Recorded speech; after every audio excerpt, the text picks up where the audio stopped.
بسم اللہ الرحمن الرحیم۔ ایک دن بیماری نے دولت سے کہا، تم کتنی خوش نصیب ہو کہ ہر کوئی تمہیں پانے کی کوشش کرتا ہے، اور میں کتنی بد نصیب ہوں کہ ہر کوئی مجھ سے دور بھاگتا ہے۔ دولت بولی، خوش نصیب تم ہو جسے پا کر لوگ اپنے خدا کو یاد کرتے ہیں، اور بد نصیب میں ہوں جسے پا کر لوگ اپنے خدا کو بھول جاتے ہیں۔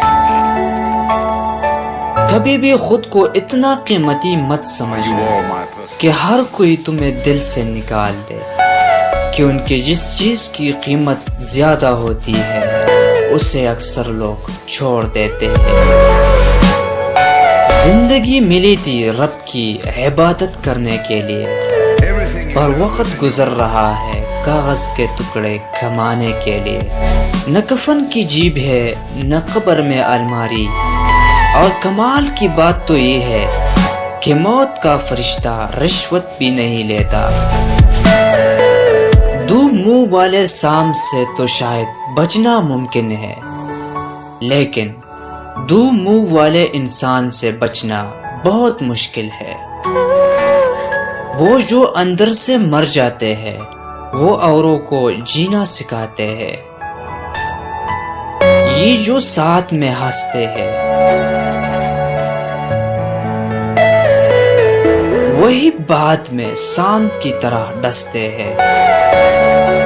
تعلقات مختصر ہی صحیح، مگر منافقت سے پاک ہونی چاہیے۔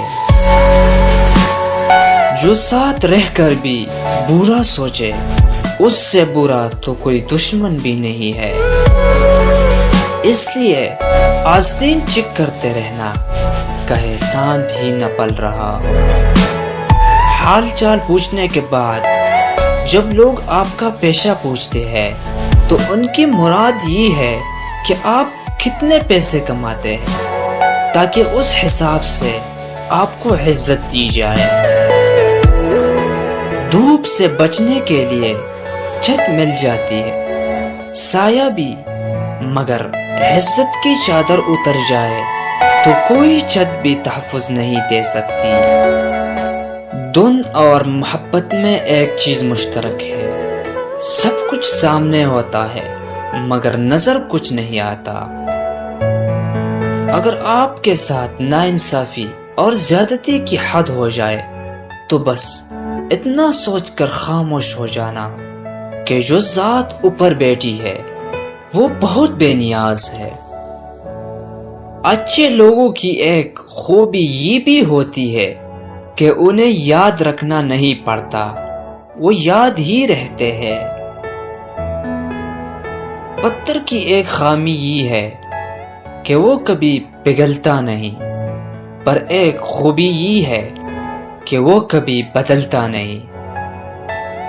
نفسیات کہتی ہے اگر آپ بہت ہنستے ہیں اور وہ بھی فضول باتوں پر تو آپ اندر سے خالی ہے۔ اگر آپ بہت سوتے ہیں تو آپ اداس ہے۔ اگر آپ کم بولتے ہیں تو آپ بہت گہرے ہیں۔ اگر آپ کو رونا نہیں آتا تو آپ کمزور ہیں۔ اگر آپ بے تحاشا گاتے ہیں تو آپ پریشان ہیں۔ اگر آپ بات بات پر رو پڑتے ہیں تو آپ نرم دل اور معصوم ہیں۔ اگر آپ چھوٹی چھوٹی باتوں پر غصہ کر جاتے ہیں تو آپ توجہ چاہتے ہیں۔ زندگی بہت مختصر ہے، سمجھ آتے آتے گزر جاتی ہے۔ اس لیے دل میں کوئی بات نہ رکھے، نہ جھگڑے طویل ہونے دے، معاف کر دے، کیونکہ معاف کرنا خدا کو پسند ہے۔ ناانصافی کرنے کا مطلب ہے کسی اور کے حق پر ڈاکہ ڈالنا۔ ناانصافی کرنے والا دنیا کے نظروں سے تو شاید بچ جائے مگر خدا کے گرفت سے کبھی نہیں بچ سکتا۔ تو اس انسان کو اتنا بے بس نہ بنا اے خدا، تو اس انسان کو اتنا بے بس نہ بنا اے خدا۔ کہ تیرا بندہ تجھ سے پہلے کسی اور کے آگے جھک جائے۔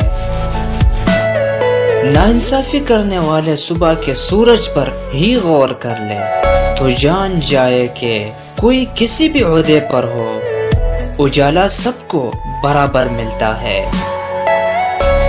جب غلطی ثابت ہو جاتی ہے تو عقل مند اپنے آپ کو درست کر لیتا ہے اور جاہل ضد پکڑ لیتا ہے۔ جاہل کے سامنے عقل کی بات نہ کرو کہ ان کے پہلے وہ بحث کرے گا، پھر اپنی ہار دیکھ کر دشمن بن جائے گا۔ باتوں سے بات نہیں بنتی، کچھ عمل بھی کمانا پڑتا ہے۔ سر کا جھک جانا کافی نہیں، من کو بھی جھکنا پڑتا ہے۔